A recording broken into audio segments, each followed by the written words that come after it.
Good afternoon, I'm Raylene Ramsey. This is your afternoon news fix for Thursday, the 17th of July. Higher demand for food around the world is pushing up our food prices. Latest Stats NZ figures show food prices rose 4.6% in the past year. It's being driven by double-digit increases for red meat, cheese and milk, and steep rises for cooking oil. Infometrics principal economist Brad Olsen says it's in part a reaction to increased global need. That's pushing international prices up and is being reflected back here at home in the local domestic prices we're having to pay as well. A claim for changes to fees for card transactions helping small businesses as long as they stick.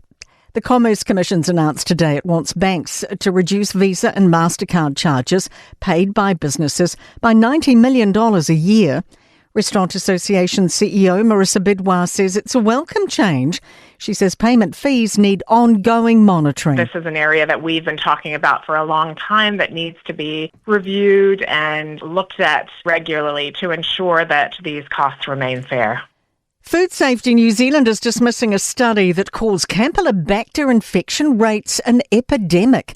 Danica McLean reports. Public Health Communications Centre analysis out today claimed more than 10% of the population contracted the infection from eating chicken in the past few years. It included 60 deaths.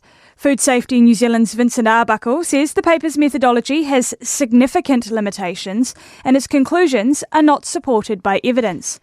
Two 13-year-olds are accused of driving more than 560 kilometres from Invercargill to Christchurch over 7 hours in a stolen Uber Eats car.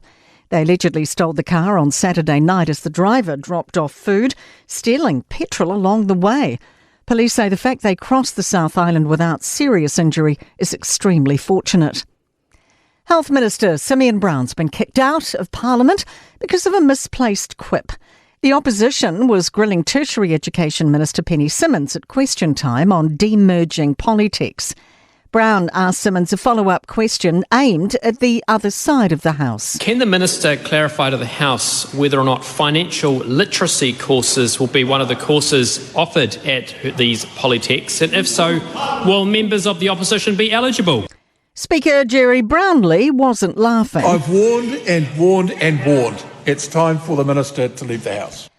Concerns for our dwindling orca population in the face of plans for a $100 million marina in the Bay of Islands. It would span an area as big as 17 rugby fields and require massive seabed dredging. It's backed by Sky TV founder and multimillionaire Craig Heatley.